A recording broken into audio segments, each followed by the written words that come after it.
अभिमन्यु ने गर्भ में ही श्रवण कर लिया।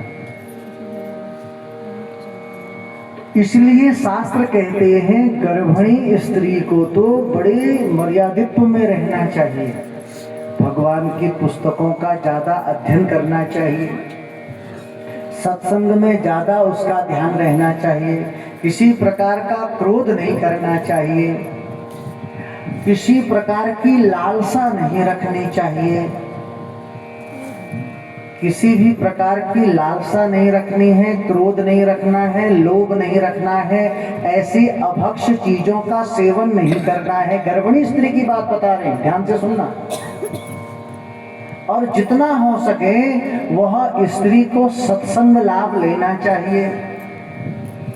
उस स्त्री को चाहिए कि वह जितनी भी धार्मिक पुस्तकें हैं उसको अपनी योग्यता अनुसार पढ़े, उसमें अच्छी अच्छी बातें लिखी होती हैं।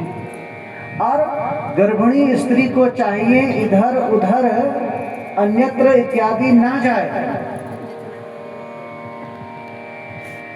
कहीं पर किट्टी पार्टी हो रही, कहीं पर ऐसी लड़ाई झगड़ा हिंसात्मक कर्म हो रहा हो, जहां पर कहीं चुगली निंदा इत्यादि हो रही है, तो वो गर्भिणी स्त्री को चाहिए उस स्थानम परित्यज्य, उस स्थान का उसको परित्याग करना चाहिए।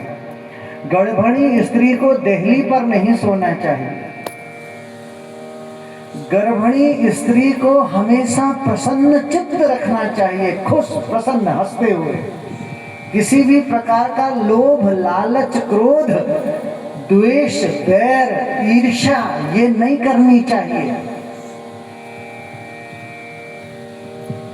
और जब वह स्त्री इन नियमों का पालन करती है ना, तो महाराज जी तब उस स्त्री के यहाँ पर एक भावी भविष्य दिव्य उज्जवल संतान उत्पन्न होती है। बोलो जय श्री कृष्ण। लेकिन आजकल के कलिकाल में क्या स्थिति है? स्त्री गर्भवती है, महाराज समोसा खड़ा मन हरो हो, समोसा, अब समोसा चाहिए, अब समोसा 3 जगबटी टेड़ो।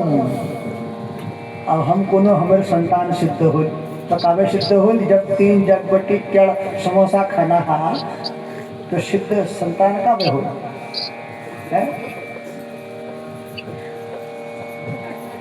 विल पावर होनी चाहिए, कंट्रोलिंग पावर होनी चाहिए, मन पर काबू रखना है।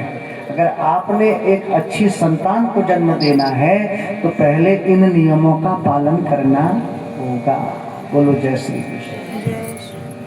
आज धुंधुली यही कहती है, इतने में धुंधुली की बहन आ जाती है।